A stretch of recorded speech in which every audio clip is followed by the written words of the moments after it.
El origen del virus fue identificado en 1958 en unos monos de laboratorio.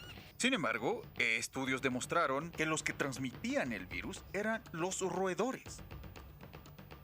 El primer caso registrado fue en 1970, en un niño de 9 años que se encontraba en la República del Congo.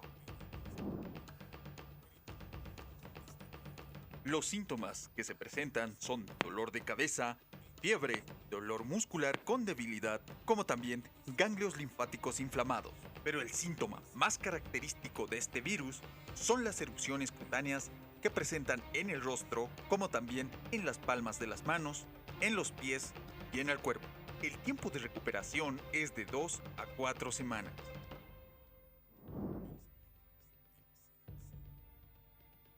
Su propagación se da a través de la tos y estornudos de la persona con el virus. Si bien no es una enfermedad sexual, el contacto directo con los fluidos corporales que se da a través de las relaciones sexuales también es una forma de transmisión. Tocar directamente las ampollas o costras de la piel infectada. Y por último, tocar cualquier objeto personal como ser la ropa, sábanas o toallas de una persona infectada. Pero, ¿cómo podemos prevenir? Actualmente, no hay un tratamiento ni vacunas específicas contra la infección del virus. Sin embargo, mantener el lavado de manos, evitar el contacto físico y sobre todo, si cuentas con ya alguno de estos síntomas, mantener el aislamiento ayudará a prevenir su propagación. Si requieres más información acerca de este y otros temas de salud, te invitamos a que sigas nuestras redes sociales.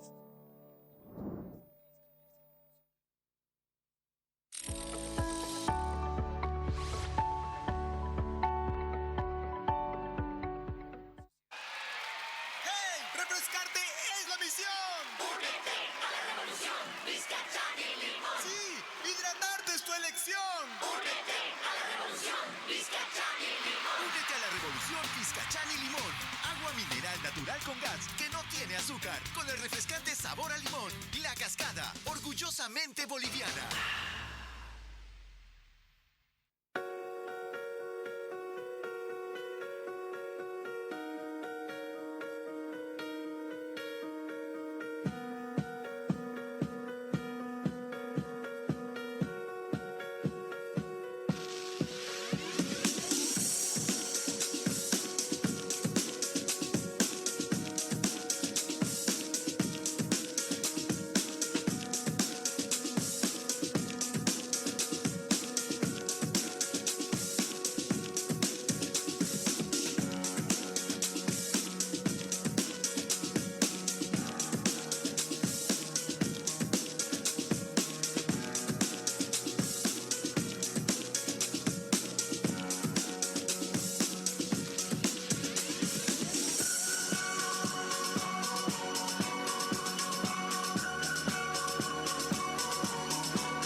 Cascada, orgullosamente boliviana.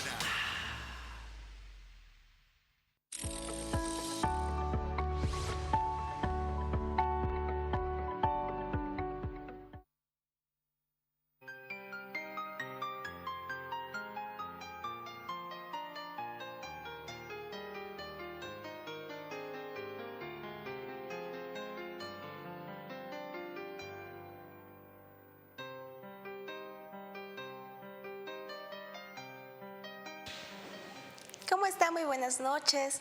Muchísimas gracias por estar con nosotros en esta nueva edición de su programa dedicado a la salud de toda la familia boliviana, Doctor TV.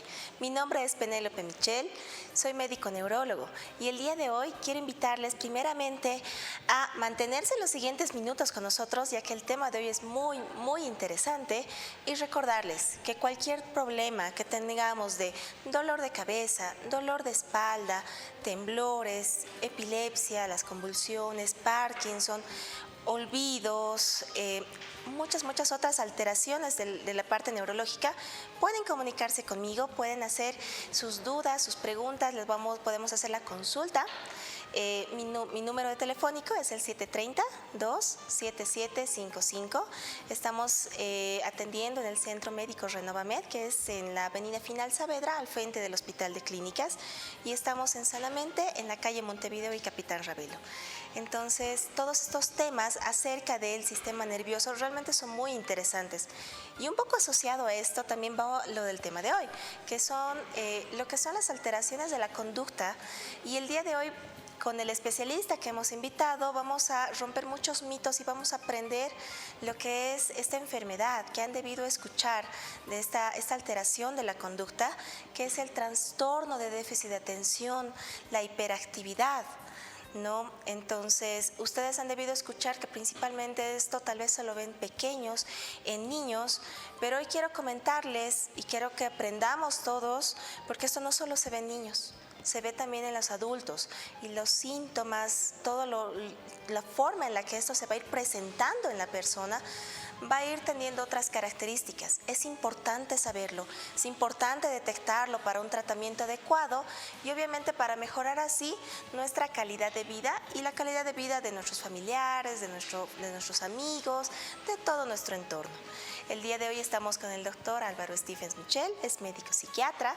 Doctor, muy buenas noches, bienvenido. Gracias doctora por la invitación en primer lugar, y muy contento de poder hablar de este tema que es la verdad muy importante en cuanto a la salud mental. Incluye también lo que es neurología, incluye muchos otros factores que van a en el tiempo generar problemas, sobre todo en los adultos, ¿no?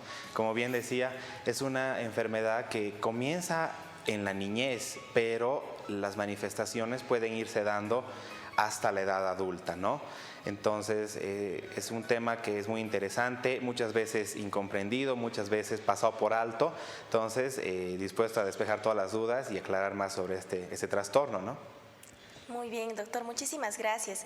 Ya en casita, entonces, todos atentos, y no se olviden que al final del programa vamos a ir respondiendo sus preguntas y sus dudas con el especialista invitado el día de hoy. Doctor, ya entrando en tema, para poder entender, para que en la casita entiendan a qué se refiere esta patología, esta enfermedad que decimos, ¿qué es? ¿En qué consiste? Bueno, el TDAH es un trastorno del neurodesarrollo, es decir, que va a aparecer conforme el niño o la niña vaya creciendo y se va a ir manifestando. ¿Por qué se caracteriza el TDAH? Pues principalmente, como en el nombre, es un déficit de atención e hiperactividad.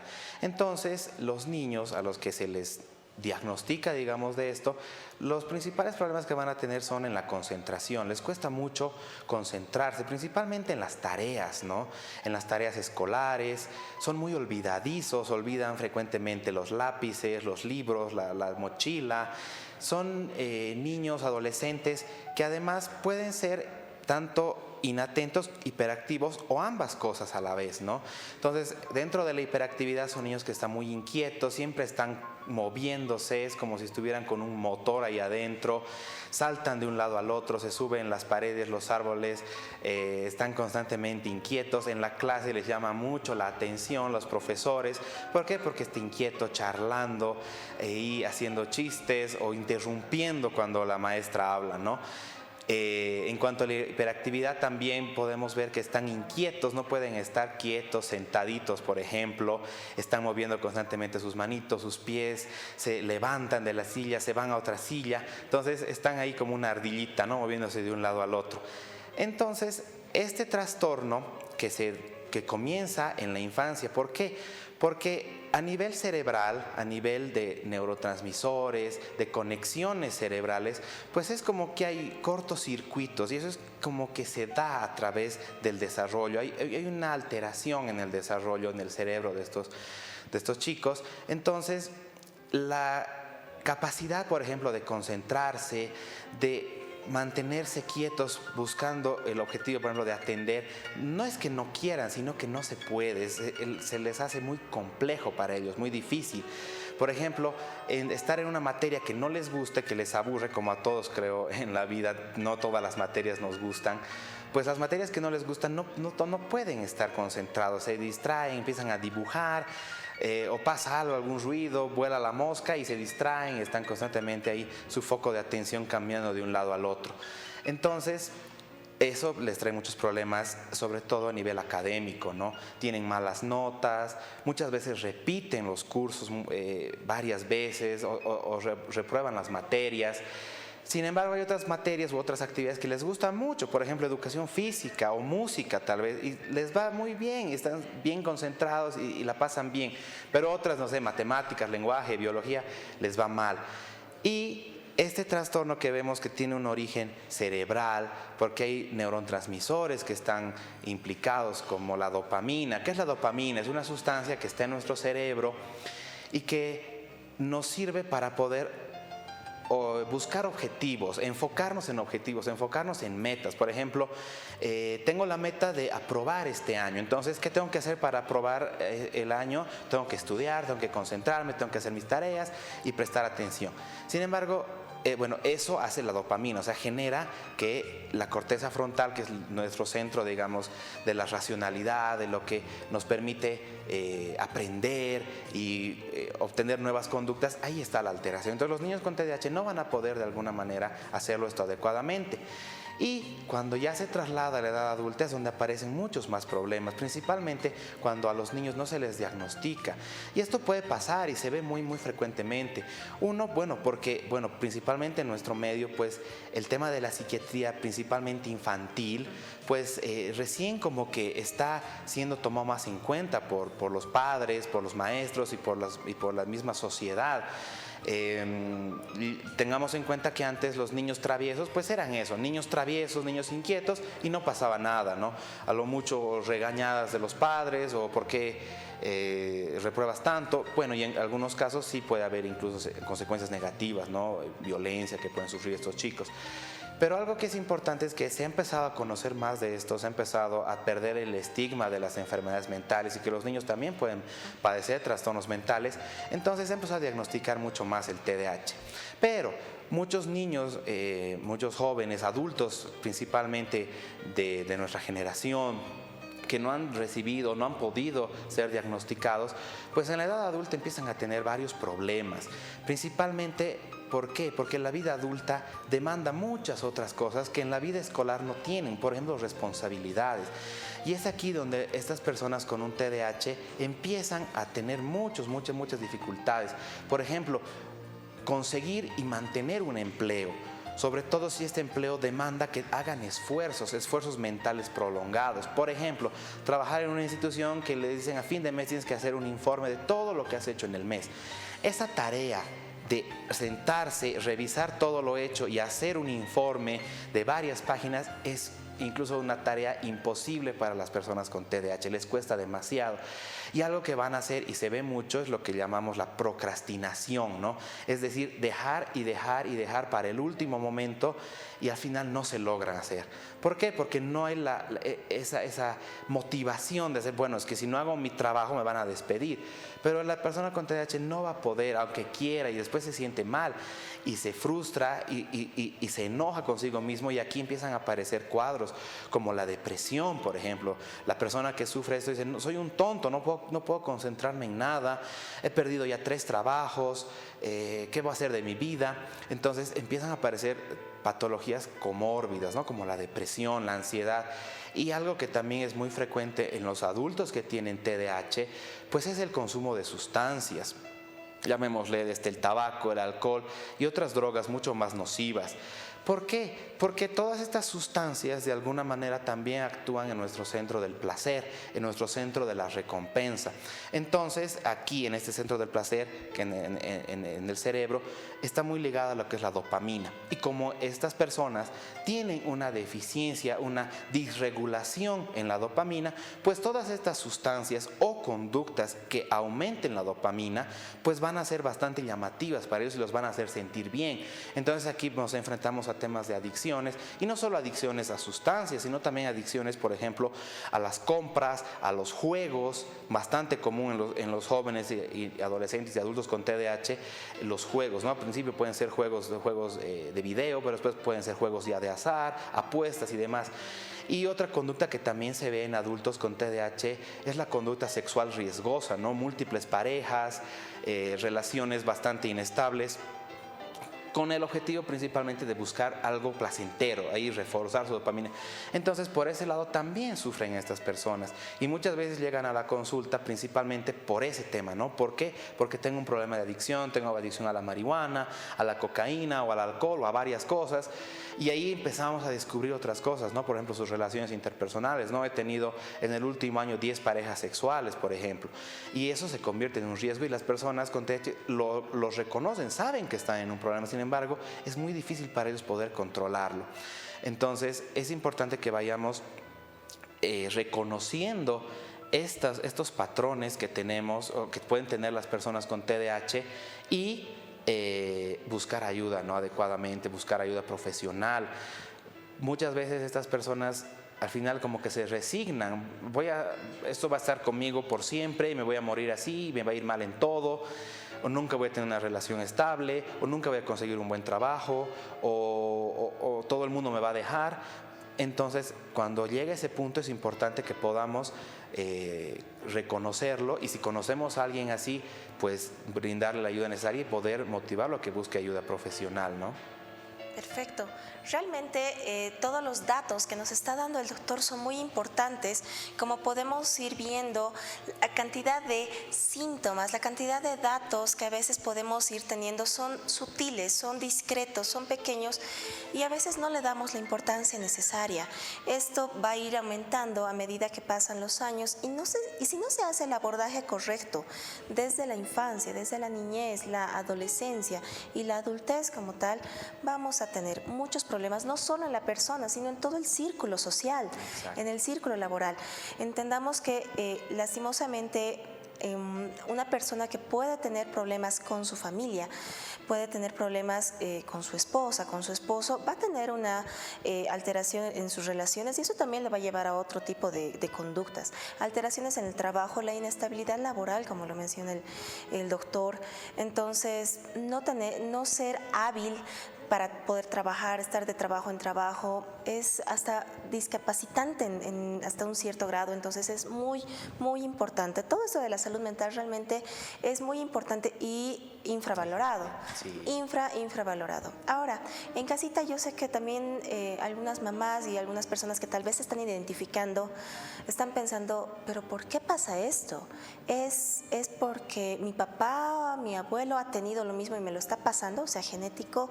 ¿Es porque mi mamá tal vez durante el embarazo ha tenido algún problema, alguna infección? ¿Es de la nada? ¿Es por alguna infección? ¿Cuáles son las causas, doctor, que se han ido viendo? Pues la principal causa es la heredabilidad. Este es un trastorno altamente heredable, ¿no? Estamos hablando de un 75% de heredabilidad. Entonces, si uno de los padres tiene esto, es muy probable que los hijos tengan, ¿no? Si ambos padres tienen, esto aumenta mucho más. Pero no solo queda ahí, como bien decía doctora, también hay factores que se han visto que podrían estar relacionados, ¿no? Por ejemplo, infecciones durante el embarazo, un parto tal vez muy dificultoso, con algún grado de sufrimiento fetal. Entonces pueden condicionar. Sin embargo, el mayor porcentaje de esto se debe principalmente al factor genético, heredable. No nos olvidemos que este trastorno se va a ir desarrollando, puede aparecer incluso tan temprano como a los 5 o 6 años, incluso antes. Pero tiene que aparecer hasta antes de los 12 años para que podamos decir que es un TDAH.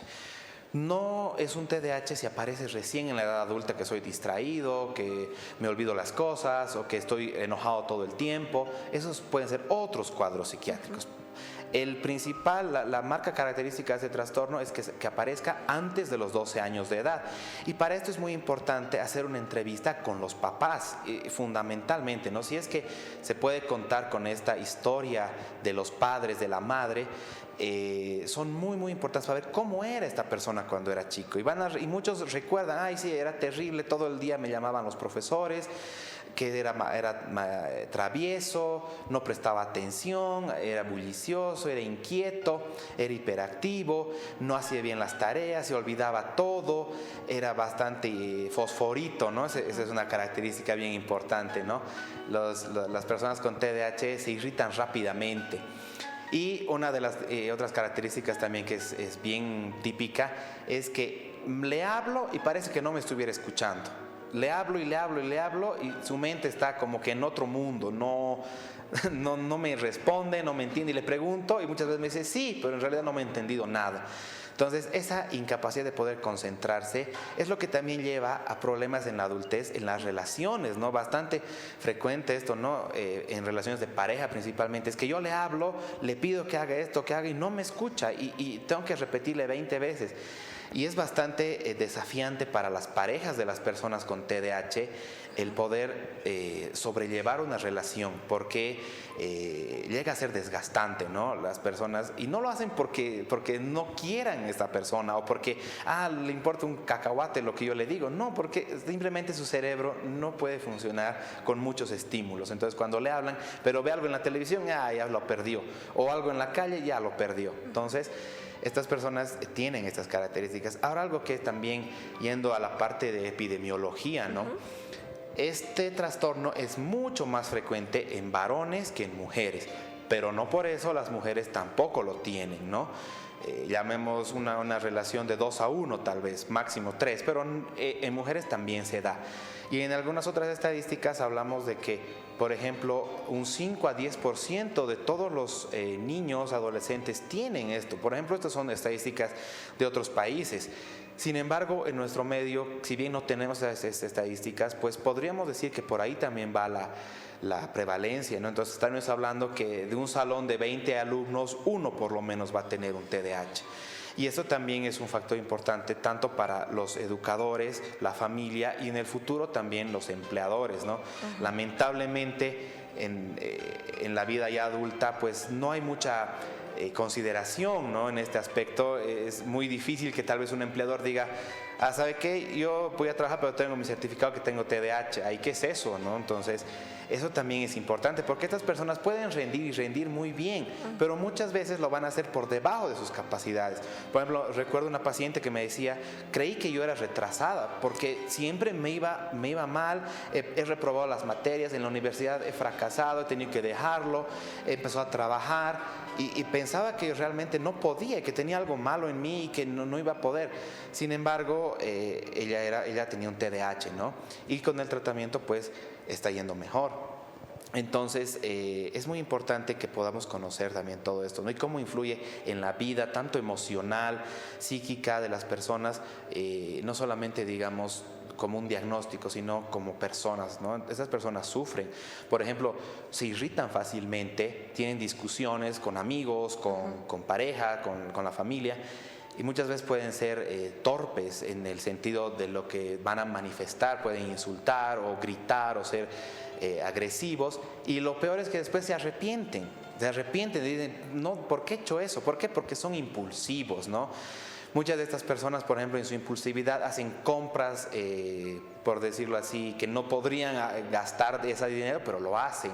O decir, ¿qué importa? Vamos de viaje, o lo que venga ese rato y lo hacemos. Son impulsivos, ¿no?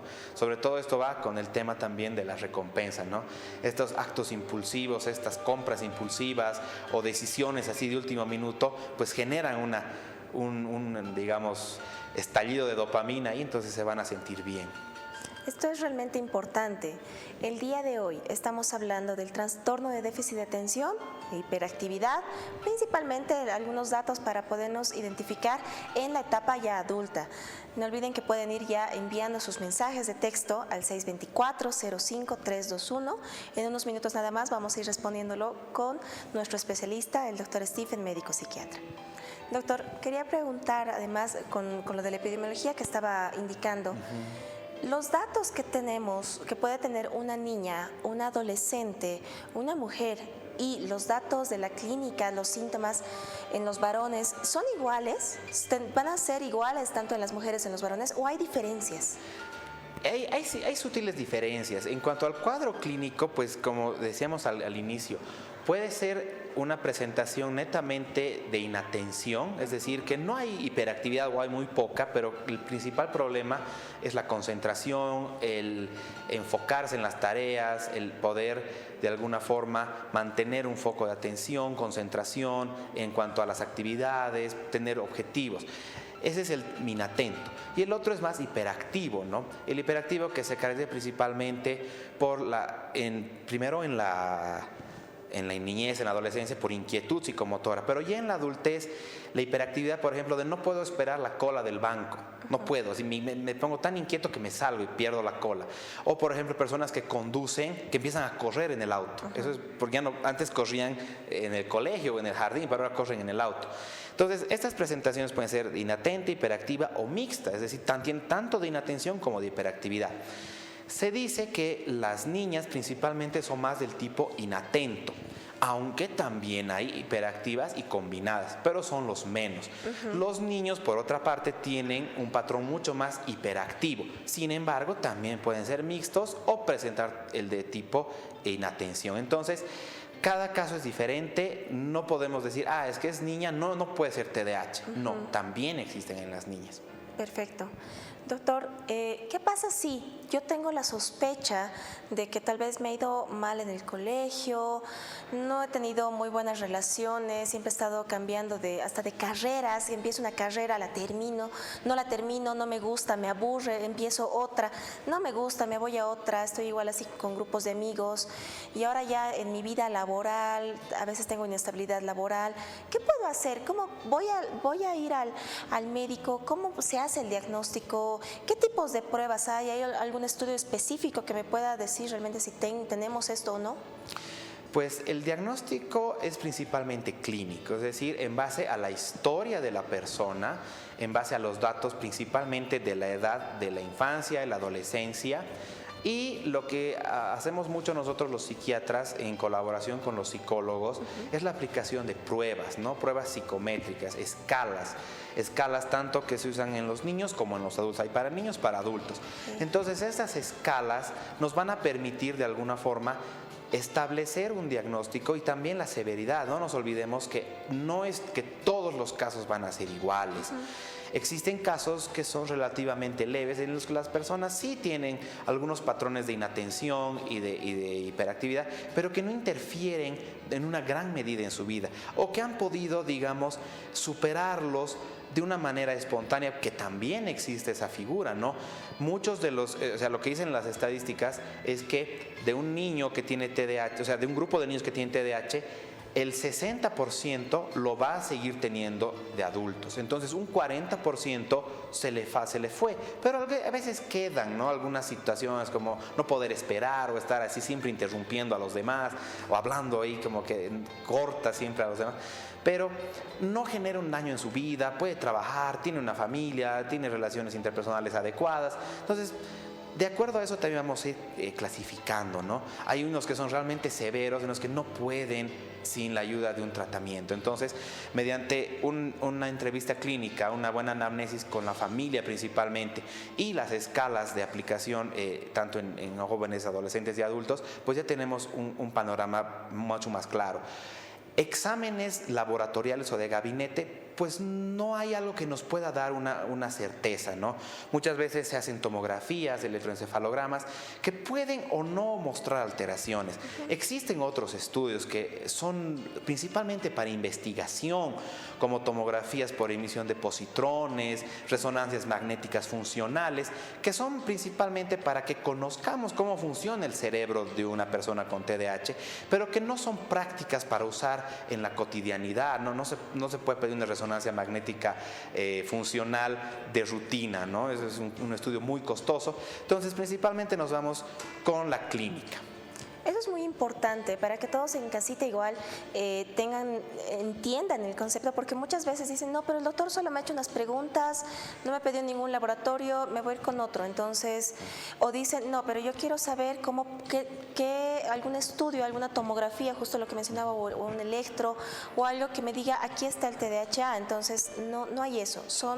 Es una serie de test que se hace, bien lo mencionó el doctor, con ayuda de psicología, de neuropsicología, de psiquiatría, para determinar si realmente tenemos esta alteración de la conducta o no.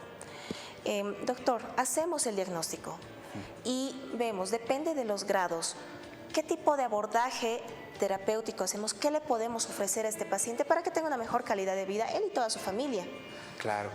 El tratamiento tiene dos bases principales, ¿no? Uno es el tratamiento farmacológico con medicamentos psicoestimulantes. ¿Qué son estos? Son medicamentos que ayudan a que la persona pueda aumentar la dopamina en el cerebro, poder concentrarse, poder tener actividades enfocadas a metas, mejorar la funcionalidad en general.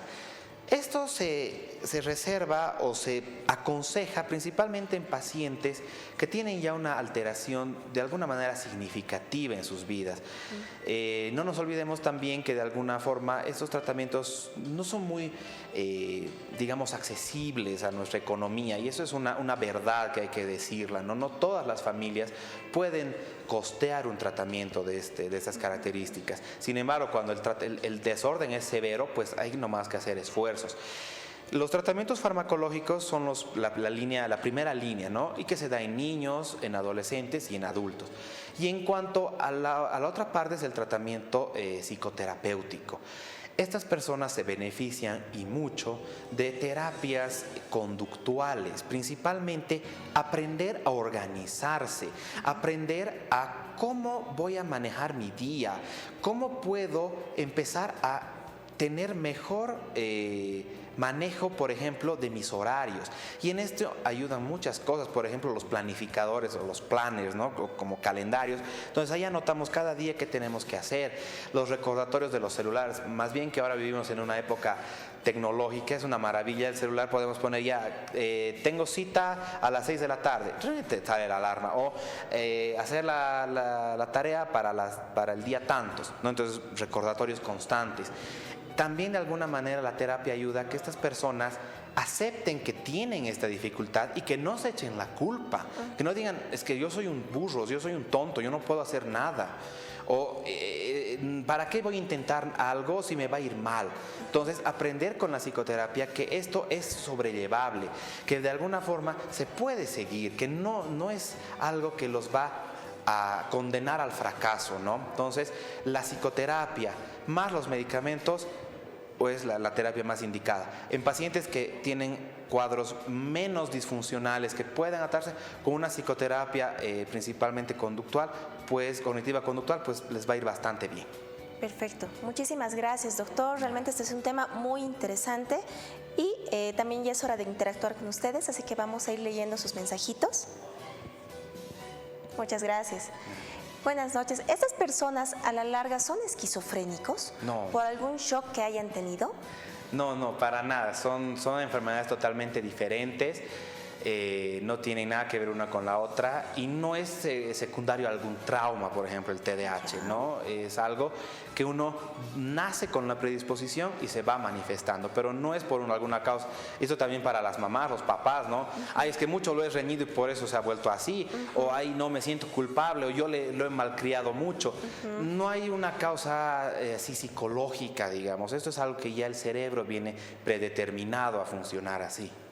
Ahora, pero esta enfermedad, esta alteración de la conducta que es el TDAH, puede estar aparte, o sea, una persona puede tener TDAH y puede tener alguna otra enfermedad, tanto neurológica, digamos, epilepsia, o psiquiátrica, digamos, depresión, ansiedad, algo más. Claro que sí, claro que sí. El TDAH es comórbido con varias patologías, como dices, la epilepsia.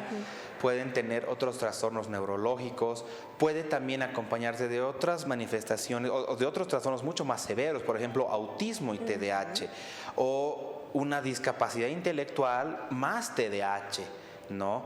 Y enfermedades psiquiátricas, pues por supuesto, las adicciones principalmente, la depresión, la ansiedad, también comórbido y a veces diferencial, es decir, a veces puede ser eso y a veces puede ser las dos cosas, con trastornos de la personalidad, por ejemplo, ¿no? Entonces es importante saber eso, no es una enfermedad que solo aparece y nada más, existen las comorbilidades. Perfecto, muchas gracias. Vamos con la siguiente pregunta, por favor. Bien, ¿qué multivitamínico, doctor, me recomienda usted o ejercicios? Porque ni yo para aumentar mi estado emocional. Doctor, gracias, buenas noches. El ejercicio es muy bueno para todos los trastornos mentales. La actividad física se ha demostrado que tiene un efecto antidepresivo, mejorando la funcionalidad de los neurotransmisores a nivel cerebral. Entonces la actividad física es recomendable siempre. Cualquier actividad física que puedas realizar, pues adelante. Si es una persona, digamos, mucho más atlética, pues deportes de alto impacto. Si es una persona un poquito menos atlética, pues caminata, yoga, aeróbicos, gimnasio. Cualquier actividad física es recomendable, siempre y cuando la disfrutemos, no nos forcemos a hacerla y nos sintamos muy bien con ella. Entonces, cualquier ejercicio físico totalmente recomendado. La alimentación es fundamental, ¿no? Es importante que la alimentación sea balanceada, que esté integrado todo lo que son los carbohidratos, las proteínas, las grasas, los minerales, vitaminas. Se pueden utilizar vitaminas, obviamente no en exceso, ¿no? Los multivitamínicos son importantes, los que contienen minerales, aminoácidos. Se pueden, tal vez por un tiempo corto, no de por vida, ¿no? Para potenciar, pero lo que una buena dieta da es suficiente, no se necesitan a veces suplementos. Algo que también se ha estudiado mucho es el efecto del omega 3, sí. El uso, por ejemplo, de otros factores como los fitoterápicos. Está bien, mientras no haga daño, se recomienda. El omega 3 ha demostrado que es muy bueno para la función cerebral. Entonces, por ejemplo, estas emulsiones, ¿no?, que contienen hígado de bacalao, que contienen omega 3, bastante recomendables para un buen desarrollo tanto del niño como al final del adulto y del adulto joven, ¿no? Perfecto, doctor, muchas gracias. Vamos con una siguiente pregunta, por favor. Gracias. Doctora, ¿hay alguna relación del TDAH con la bipolaridad? Existen cuadros en los que de alguna forma se puede encontrar una comorbilidad, bipolaridad y TDAH. Para que las otras personas que nos están viendo podemos explicar un poquito lo que es la bipolaridad. La bipolaridad es una enfermedad psiquiátrica bastante seria, discapacitante. Qué bueno que se toque ese tema, ¿no? También para romper un poco el mito. Una persona que cambia de humor rápido no es bipolar. Una persona que en la mañana está triste y en la noche alegre no es bipolar. O que le dicen algo y cambia de opinión no es bipolar. La bipolaridad es una enfermedad seria, severa. Las personas tienen estados en los que están muy deprimidos, muy tristes, incluso piensan en morirse, y aquí hay intentos suicidas y a veces llegan a consumar el suicidio, pero son depresiones realmente severas. Las personas no salen ni de la cama. en la cama es todo, comen, duermen, entran al baño, no se visten, nada, están en un estado totalmente malo, ¿no?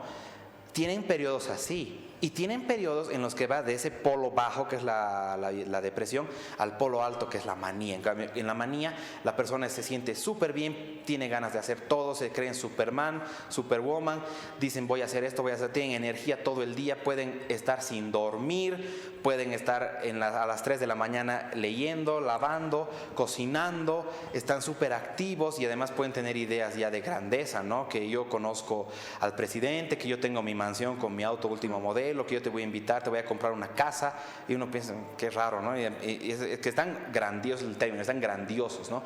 Entonces una bipolaridad va de ahí, de un polo bajo a un polo alto. Entonces, debido a esto, es una enfermedad pues discapacitante, es una enfermedad que requiere tratamiento crónico, es una enfermedad que requiere muchas veces hospitalización. Las personas con bipolaridad pues son personas muy especiales, y puede que existan personas que tengan la bipolaridad y también un TDAH. ¿Por qué no? Porque son cuadros que al final no comparten una característica común, son diferentes. Entonces una persona puede tener estas dos. Obviamente no es frecuente, es raro ver algo así, pero puede existir. Pero no es que una se relacione con la otra o que una lleve a la otra. Perfecto. Este tema realmente, doctor, es muy, muy interesante, y igual en la casita han debido despertar muchas ideas y dudas, así que lo voy a invitar en un siguiente programa a hablar específicamente de lo que es la bipolaridad, Claro, sí. para que en casita igual vayan resolviendo todo esto. Excelente. Vamos con una siguiente pregunta, por favor. Muchas gracias. Buenas tardes, doctor. ¿Esto también influye en su carácter? Cuando le dices algo, rápidamente se enoja, pero no dice nada. No expresa nada, ni en su gesto.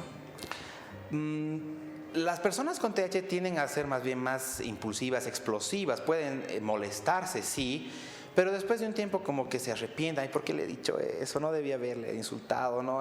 Generalmente con los papás, ¿no? Ay, me siento mal porque lo he mandado a cierta parte. Generalmente, ¿por qué? Porque les exigen, ¿no? ¿Por qué no haces tu tarea? ¿Por qué eres así? Eres un flojo, eres un inútil. Ay, reacciona. O con la pareja, ¿no? ¿Por qué no me prestas atención? Es que sí te prestas atención. Pero más bien son expresivos. En cambio, eso se llama aplanamiento afectivo, cuando están como si no expresaran nada. No, más bien nos orientaría tal vez hacia otro tipo de cuadros, no tanto a un TDAH, pero sí estas personas son irritables, son fosforitos, como decía, ¿no? Hace un rato. Eso es cierto, pero que más bien lo expresan, lo demuestran. Perfecto, doctor. Vamos con una siguiente pregunta, por favor. Muchas gracias. Que yo soy muy desesperado y poco tolerante y soy poco sociable. ¿A qué tipo de tratamiento necesito? ¿Y cómo puedo superarlo, este defecto que hay en mi persona? Gracias, doctor.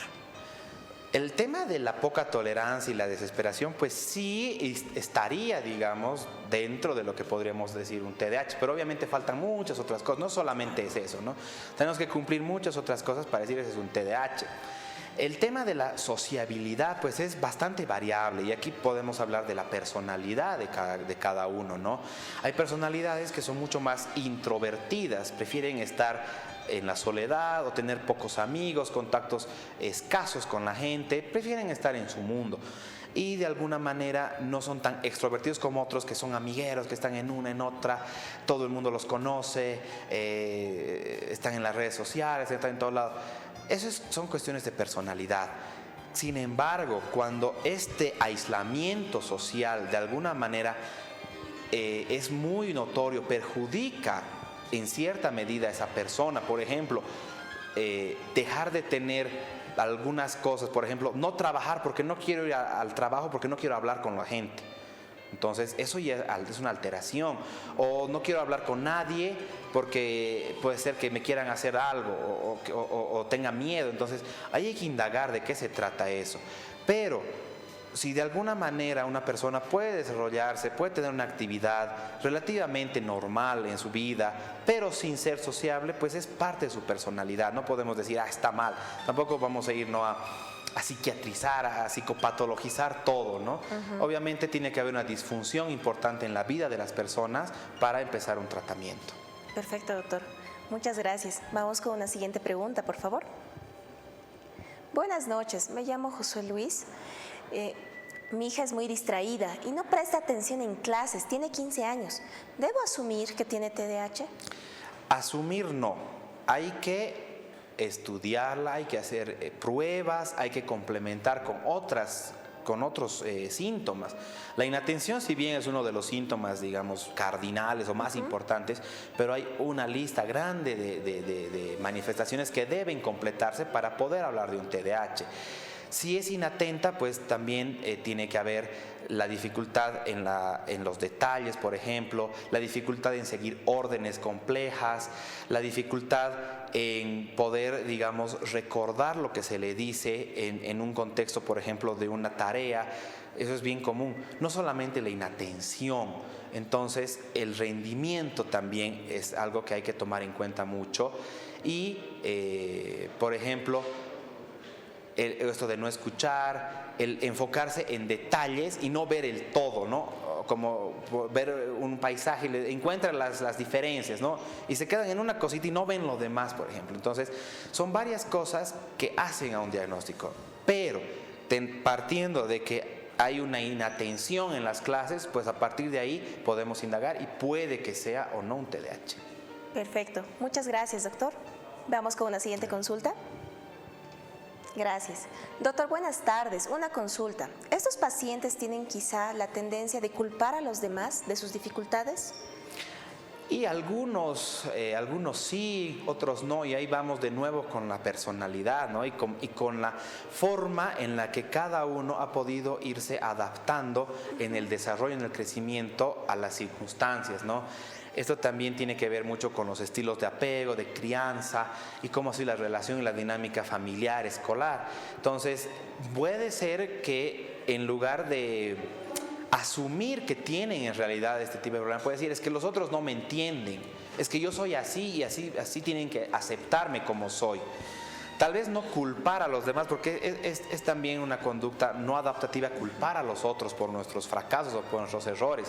Sin embargo, cuando la persona se pone en una posición de es que yo soy así y así me tienen que querer y así me tienen que aceptar, pues tampoco es adaptativa y va a tener muchos conflictos, porque tal vez en la casa puede ser que sí hagan todo como para a complacer a esta persona, pero afuera en el mundo exterior no va a ser así y se va a encontrar con muros y se va a frustrar mucho, y aquí empiezan también los otros problemas como ansiedad, depresión, adicciones y demás. Entonces, si bien no hay como que yo le echo la culpa a los demás de por qué me tratan así, pero en alguna forma esta persona tiene que adaptarse, y para eso sirve mucho la psicoterapia, ¿no? Para poder de alguna forma aprender a cómo soy, aprender a conocerme cómo soy, aprender mis fortalezas y debilidades, y así poder enfrentarme al mundo y a las adversidades que hay, ¿no?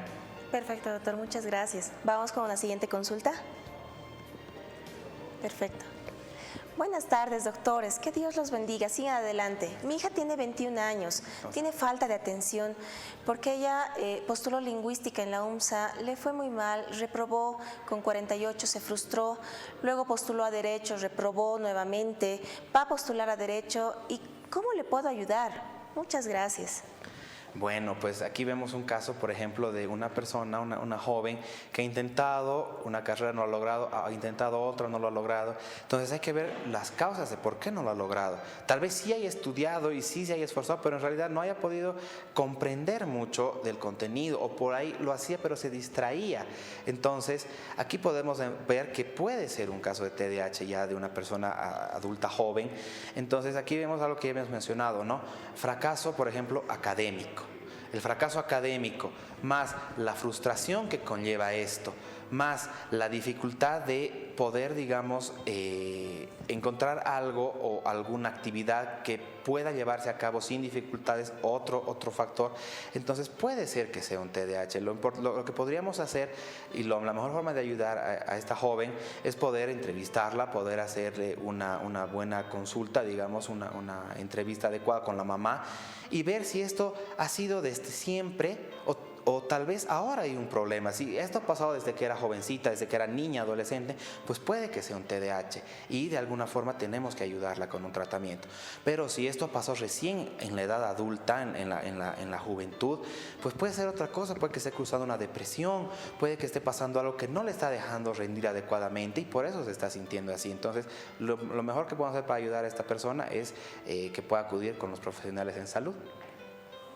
Perfecto, muchísimas gracias. Lastimosamente han llegado muchos mensajes, pero el tiempo es corto en televisión, así que, bueno, los invitamos igual a que puedan comunicarse directamente con el doctor. Ahorita va a mencionar su teléfono, donde lo van a poder ubicar y no se preocupen, lo vamos a volver a invitar para otra charla para poder hablar algunos otros temas. Entonces, si tenemos algún otro comentario, doctor, alguna pregunta. Sí, a ver, qué excelente tema, pero qué buena la última pregunta, doctor, porque hay gente que, como usted decía, como que digo que aparece a esta edad después de no haber tenido nunca una frustración. Exacto. Esto sí necesita del apoyo de un psiquiatra. Sí, cualquier persona de salud mental, doctor, porque la verdad es que tal vez, como al principio mencionaba, han pasado toda la etapa de la niñez, la adolescencia con este problema, pero no lo han notado. Porque ahí había la ayuda, Exacto. Porque ahí había el apoyo y hoy día se siente solo. Exacto, ¿por qué? Porque en la vida escolar pues estamos como que protegidos por la familia, por los maestros, qué sé yo, como que no le damos importancia. Y cuando nos enfrentamos a la realidad de la vida adulta y la profesionalidad y todo eso, entonces ahí aparece. Entonces puede ser que hayas venido de antes. ¿Dónde lo podemos ubicar al doctor Álvaro Steven Michel? Estoy en Renovamed, que es en del Hospital de Clínicas, al frente, en el edificio Santa Polonia, y a mi número directamente, que es al 752-15-494. A usted, señora, que ha hecho esa preguntita, llamen al doctor para que va a tener un descuento especial. ¿Y dónde está nuestra neuróloga? Claro que sí, igual nuevamente mencionarles, para cualquier alteración neurológica me pueden llamar o escribir al 732-7755. Igualmente trabajamos de la mano con el doctor en Renovamed, en el edificio Polonia, en la avenida Saavedra. Ya lo saben, tenemos a los profesionales más jóvenes y más destacados acá en el programa Doctor TV y en Televisión Universitaria. Ya lo saben, hoy día empieza nuestro simposio internacional de lactancia materna.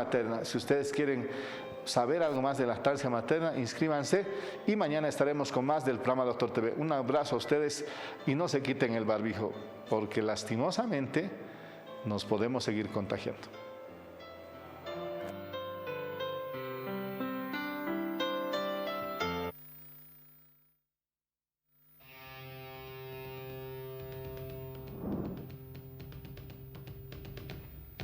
El origen del virus fue identificado en 1958 en unos monos de laboratorio.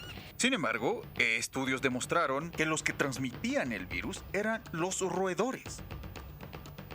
El primer caso registrado fue en 1970, en un niño de 9 años que se encontraba en la República del Congo. Los síntomas que se presentan son dolor de cabeza, fiebre, dolor muscular con debilidad, como también ganglios linfáticos inflamados. Pero el síntoma más característico de este virus son las erupciones cutáneas que presentan en el rostro, como también en las palmas de las manos, en los pies y en el cuerpo. El tiempo de recuperación es de 2 a 4 semanas.